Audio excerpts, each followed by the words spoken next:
Without objection. Mr. President, there was an column written in this morning's Washington Post, which was extraordinary. It was written by one of our Republican colleagues, Senator John McCain of Arizona. John McCain and I came to the House of Representatives in the same year, 1983. And though he came to the Senate first, we have worked on many things together over the years. We have our differences, that's for sure. But there are times when John does extraordinarily good things, and this morning was one of them. He wrote a column in the Washington Post about the issue of torture. It's an issue that's been in the headlines for the last 2 weeks after the capture and killing of Osama bin Laden, and questions were raised as to whether or not so-called enhanced interrogation techniques, or torture in another parlance, were used to obtain information that led to Osama bin Laden. A few years ago, that issue came up on the floor of the United States Senate. I had strong feelings about it, but Senator McCain stepped up and really led the effort to put the United States Senate and our government on record that we were opposed to the use of torture. No person was better qualified in this Congress to speak to it than Senator McCain. He was a victim of torture himself when he served in the United States Navy during the Vietnam War, was shot down as a naval aviator, and spent more than 5 years in prison. I cannot imagine what that must have been like. Couple that with severe physical injuries, which he still labors with today, and the torture, mental and physical, that accompany it, no person is as well qualified as Senator McCain to speak to it. And this morning in the Washington Post, he once again stated what may not be the popular view, but I believe is the right view, that the United States should make it clear that we do not accept torture as a standard for our conduct when it comes to dealing with our enemies. For the longest time, that's been our standard. It was only relaxed or changed after 9/11 when some argued in a previous administration it was the only way to get information from these hardcore terrorists. Senator McCain made the point in his article in the Washington Post this morning that in this case, he asked Leon Panetta with the Central Intelligence Agency whether there was any linkage to these enhanced interrogation techniques and the information that led to the disclosure of the messenger who was linked to Osama bin Laden, which led to his capture. And Panetta said no, and McCain wrote that this morning. In fact, the information that came out of waterboarding one of these terrorists ended up being just plain wrong. And Senator McCain made the point in his article, when you're being tortured, you'll say almost anything to make the torture stop. You'll lie if you have to, just to make it stop. And that's what happened here. So I want to commend him. It was a courageous thing for him to write that article this morning. Not popular, but right. And John, I want to thank you for your leadership on behalf of the Senate, on both sides of the aisle, for having the courage to speak out on such an important issue relative to the values of America and who we are. He ended his column talking about how we would expect our troops to be treated if they were taken prisoner. If anyone tortured an American soldier, I don't know of a single American who wouldn't step forward and say it's an outrage. Well, if we are going to stand up for humane treatment, sensible treatment of detainees, then we're doing it not only to protect our values, but to protect our men and women who serve this country, both in the intelligence agencies and the military services. Mr. President, an issue is going to come up next week, which is very important for every American family and business, and that's the issue of gasoline prices. I've been across my state, and as I mentioned on the floor earlier, my expert on gasoline prices is my wife. And when I speak to her in the morning in Springfield, Illinois, she'll tell me the latest in gasoline prices. Last week it was $4.20 a gallon. I don't know what it is this week. But she asked me, as everyone in Illinois must ask, what are you going to do about it? Well, it turns out that we are going to do something. It may not have a direct impact on gas prices, but it certainly has a direct impact on our policy toward oil companies. You see, American families are being clobbered 3 times by high prices at gasoline stations. First, at the pump. Second, when we give $4 billion in subsidies every year in their tax code to the oil companies. And third, when we have to borrow the money from China to give to these oil companies. and end up paying interest to China, ourselves, our children, our grandchildren.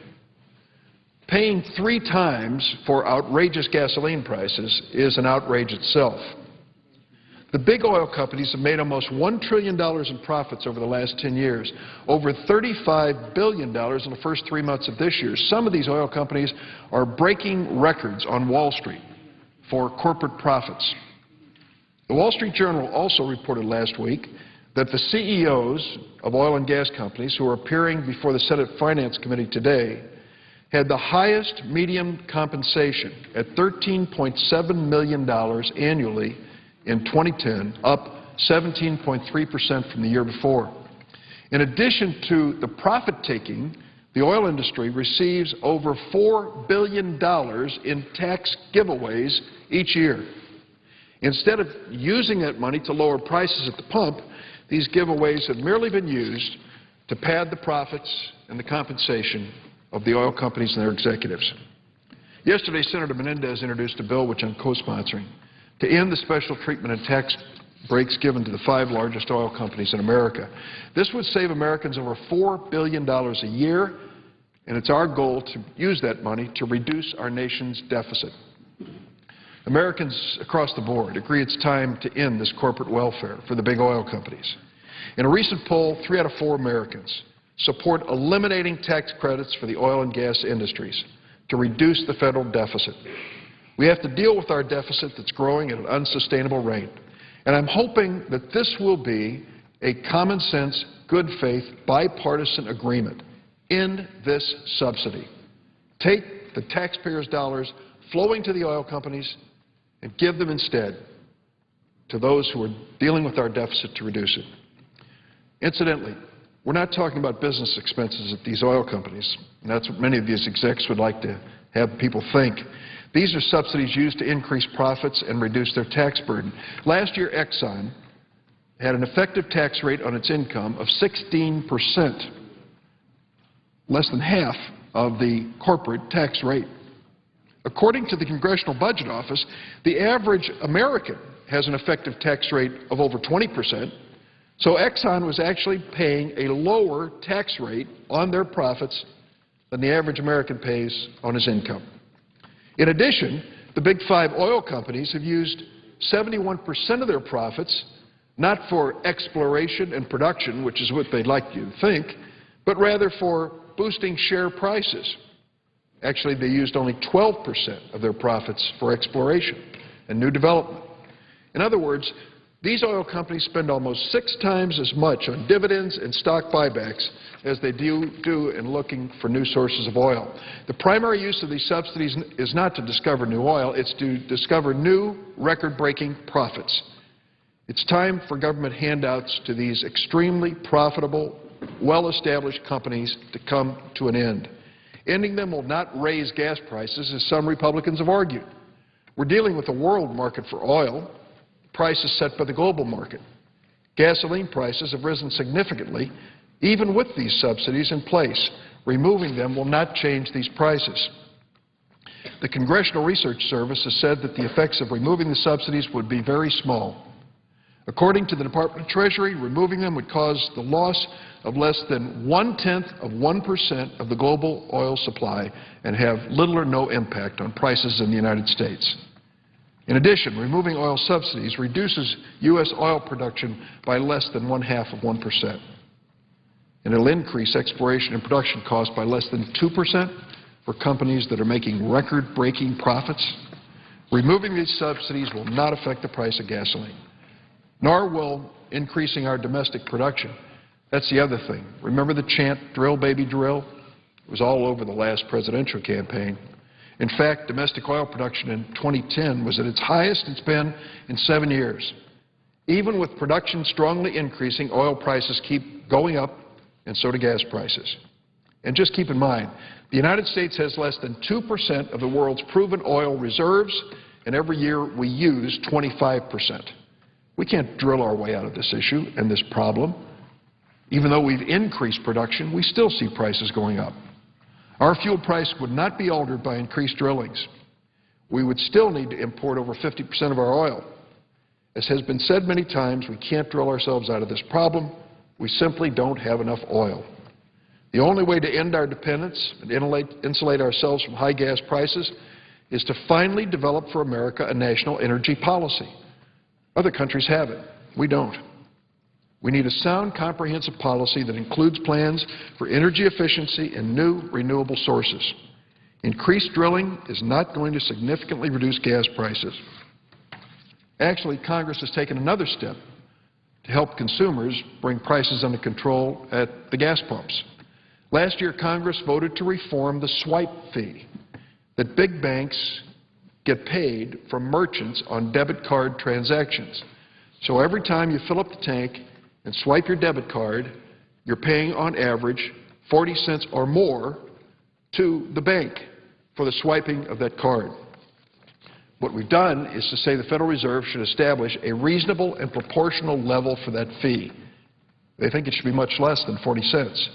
Well, the big banks and credit card companies are screaming bloody murder. The notion that the gas company, the convenience store, the retailer, the restaurant, the hotel would not have to pay these high swipe fees means a loss in profits to the big banks. But what it means to consumers is more competition in price and lower prices. As long as you have a really competitive market, one gas station across the street from another, when you reduce the cost to the owner of the gas station, you're more likely to see a reduction in the prices charged to consumers. Mr. President, I received a letter on Tuesday from 52 national, regional, and state trade associations representing virtually all the gas retailers in America. They made it clear that swipe fees inflate gasoline prices. That swipe fee, of course, is what's being paid to the credit card companies as well as to the banks. And that because the gas retailing industry is extremely competitive, lower swipe fees will produce savings that will be passed on to consumers. Now, the big banks and credit card companies are trying to stop this reform. You can understand it, because these credit card companies and big banks make over $1 billion a month on what they charge for our using a debit card. If you bring it down to the actual reasonable and proportional cost, they'll make less. Merchants get more. Consumers pay less. There's a movement here to try to delay this for a so-called study of 30 months. I did the calculation.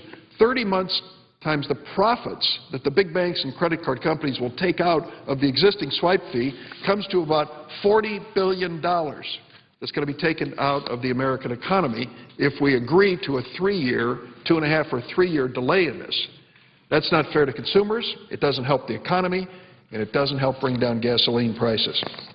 So, Mr. President, American families can't afford to continue paying for high gasoline prices at the pump, in subsidies to oil companies, and in interest paid on money borrowed from other governments to help us pay these subsidies. It's time to end these handouts to the big profitable oil companies. It's time to end this swipe fee that is benefiting the biggest banks in America as well as the credit card companies. It's time to finally focus on families and consumers across America who really have a challenge today because of this increase in cost.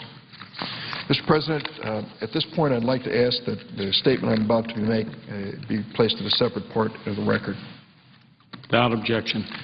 Mr. President, if you would have visited the city of Chicago in the last 50 years and someone would have asked you the name of the mayor and you would have said Daley, you'd have been right about 90% of the time. Because between his father and himself, in 42 of the last 55 years, there's been a Richard Daley as mayor of Chicago. Monday marks the end of that era, when Richard M. Daley steps down as the current mayor after 6 terms in office. He's led Chicago for 22 years and 8 months, 5 months longer than his dad, and longer than any mayor in Chicago's history. I know Rich Daley pretty well. We started together in politics. He was a state senator, and I was a staff attorney to the Illinois State Senate back in the 1980s. In that period of time, I guess the 1970s now that I think about it, in that period of time he was a young father with a young family, brand new to public life. He, of course, had his storied last name of Daley, and he and I were in charge of the Senate Judiciary Committee.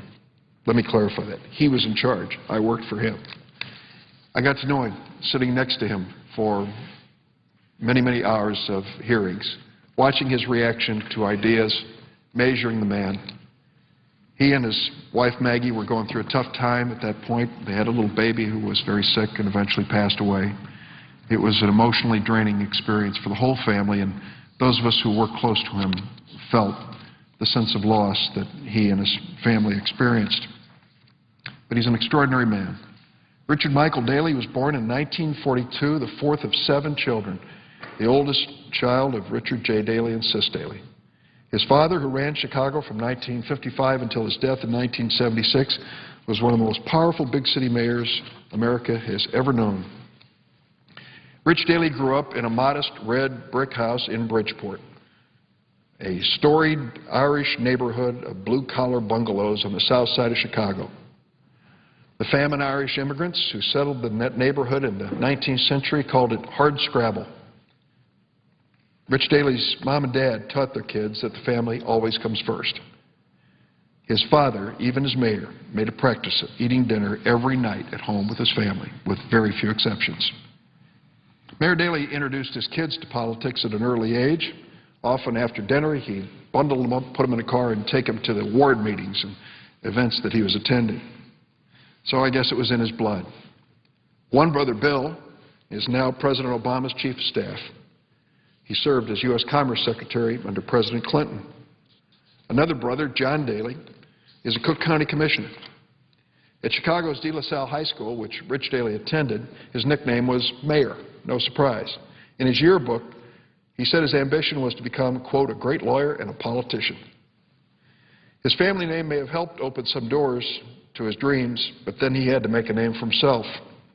As he once told a reporter, his father said to him, "I could put you on the ballroom floor, but you're going to have to dance yourself." He started his political life as a delegate to the Constitutional Convention that rewrote Illinois' Constitution in 1970. 2 years later, elected to the Illinois State Senate in a landslide. As a senator, he steered through passage of important mental health and nursing home reforms, pushed for laws to combat child abuse and drug abuse, and against the sales tax on food and medicine.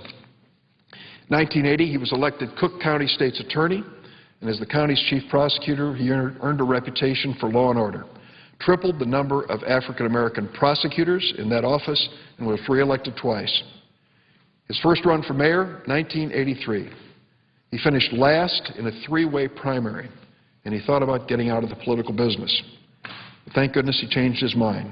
He got a second chance to run for mayor in 1989 in a special election to finish the unexpired term of Chicago's beloved first African-American mayor, Harold Washington.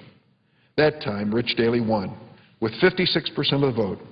He took the oath of office on April 24th, 1989, his 47th birthday. He would go on to be reelected 5 times, never with less than 60% of the vote.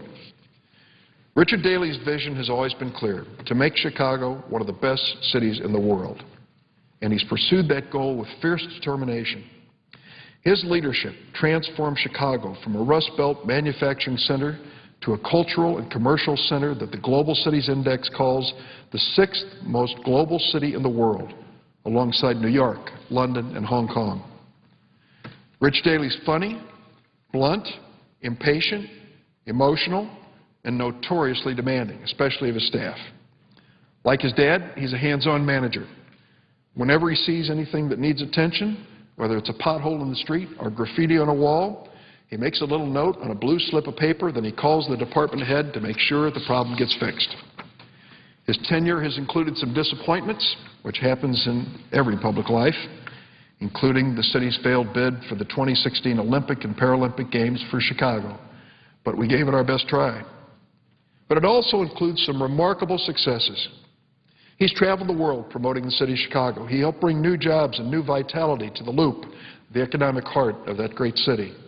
The Daley years brought the expansion of McCormick Place, the ongoing modernization of O'Hare Airport, the redevelopment of Soldier Field, home of the Chicago Bears, and the transformation of Navy Pier into one of the city's top tourist attractions. Mayor Daley also pushed bravely for sensible gun laws. And it's understandable. Sadly, too many times he's had to attend the funerals of policemen and people in the city who were gunned down by gun violence from gangs and other sources. He's worked relentlessly to make Chicago the most livable big city in America and the most environmentally friendly city in the world. During his tenure, Chicago created a comprehensive plan to lower greenhouse gas emissions and address climate change. The city planted more than 600,000 trees and built more than 600 green roofs covering more than 7 million square feet, more than any other city in the United States. New flower beds now line the sidewalks and the medians. Downtown, one of the greatest developments that he'll leave behind is just a showcase and a magnet for tourists. A 24-acre expanse downtown that was once an eyesore of tangled railroads is now Millennium Park, one of the most magnificent city parks in the world, an emerald green showcase for music, recreation, art, and design. In 1995, Mayor Daley made his boldest political move and his riskiest. He asked the Illinois General Assembly to give him control and responsibility for Chicago's public schools. When a political ally told him that taking on the schools could end his career, he said, "If I can't do that for the children of Chicago, then I should not be mayor." Underperforming schools were closed, new schools were opened, test scores went up, dropout rates went down, and some of the most innovative educators in America led the Chicago public school system forward. The mayor would be the first to tell you today, we still have a long way to go. But were it not for his determination and his accepting the responsibility, the Chicago public school system would not be as good as it is today. In 1999, the city took control of the Chicago Housing Authority, tearing down some of the most notorious public high-rise in the country, places like Robert Taylor Homes and Cabrini Green, replacing them with mixed-income housing, safe, clean houses. Richard Daley's greatest success is the sense of common purpose that he's given Chicago. Recently, the Chicago Tribune summed it up very well, and it said, "What distinguished Richard M. Daley from many big city mayors is his remarkable, if impossible to complete work to bury racial chasms that during the 1980s threatened to swallow Chicago. He's done that not with anguished speeches or paeans to the social justice, but by projecting a strong sense of fairness in the way he does his job. As a result, he's persuaded many Americans of many hues to pull together in the same direction, up." Edward Bedore, who served as budget director under both Mayor Daleys, told the Sun-Times, "One was a builder, the other completed the house." In 2005, Time magazine named Richard Daley one of the 5 best big city mayors. NPR's Scott Simon said it very well. He was his father's son, but he became his own man. Among Mayor Daley's most cherished childhood memories was going to the White Sox game at Comiskey Park with his dad and brothers. One of my favorite memories of Richard Daley also involves the White Sox. It was October 26, 2005, Game 3 of the 2005 World Series, White Sox against the Houston Astros. Mayor Daley was in Washington for business, and I invited him and the members of the Illinois congressional delegation to my office to watch the game. Everybody showed up, including a new senator from Illinois named Barack Obama. What a game. The White Sox finally won it 7-5 with a home run in the 14th inning, and they would go on to win the series. That game was the longest World Series game in history, 5 hours and 41 minutes. And as the night wore on, almost everybody trailed away, everybody except Rich Daley. I have a photo of a handful of us who stuck it out until the very end. Standing in the middle, the happiest man in the photo, Mayor Rich Daley. That's the Daley way. No matter how long it takes, you give it your all until the game is won. On Monday, Chicago will enter a new era, the post-Daley era. We're going to welcome a new, passionate, effective, and talented new mayor in Rahm Emanuel. Like so many other cities, Chicago is struggling with a lot of issues involving the recession and deficits. Fortunately, Mayor Rahm Emanuel will inherit a legacy of unity and progress that will continue to benefit Chicagoans for generations to come. As one reporter noted, the Daley name is so synonymous with Chicago, it might as well be stitched into the city flag. The legacy that Rich Daley has created in that great city is going to live on in the improved lives of the people who live in that city, in the wonderment of so many visitors who come to Chicago and always start their first sentence about the city saying, "I couldn't get over how clean it was." And it is. And I just tell you, it doesn't happen by accident. It takes the leadership of a mayor and a great First Lady, Maggie Daley, who made it happen. To quote from the Tribune editorial, which I mentioned earlier, when this community, this nation, needed to know that a city could come back from economic decline and tribal conflict, he delivered. For that, Mayor Daley, we thank you. I also want to give him my personal thanks for all of his friendship and our great opportunity to work together over the years. Loretta, my wife, and I had an opportunity a couple weeks ago to go out to dinner with the mayor and Maggie. It's something we've been planning for a long, long time, and we just had a great night. We were over on Clark Street at the Naha restaurant. The windows were open, and I watched as everybody walked on by and stopped to look inside at the mayor and the First Lady. They know him because he is Chicago. I also want to say kind words about the Daley children, Nora, Patrick, Elizabeth, and Kevin, for sharing their husband and father with us, and close by saying, Mr. President, we attend the same church in Chicago. It's called Old St. Pat's, and last St. Patrick's Day was the mayor's big day. Maggie, who has been struggling with some health issues, made it that day, and the church was packed. Everybody was wearing shamrocks and green ties, and the Irish dancers were there for a great celebration of St. Patrick's Day. Luckily for the Daleys, their grandkids were also there. Little kids just scrambling all over the church pews, waiting in anxious anticipation for the end of the Mass, because at the end of the Mass, the mayor's favorite, the Shannon Rovers Bagpipe Band, marched right up the main aisle of the church to the front of the church. And the kids were just brimming over with excitement as they came up the aisle. I captured a little picture on my cell phone, which I sent to the mayor and his wife, of their grandkids in anticipation of the bagpipe band arriving. I value it, and I'm sure that family values it. And we value the mayor, Maggie Daley, and that great family who's made Chicago a better place and America a better nation. Mr. President, I yield the floor and suggest the absence of quorum. Clerk will call the roll. Mr. Akaka.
Thank you.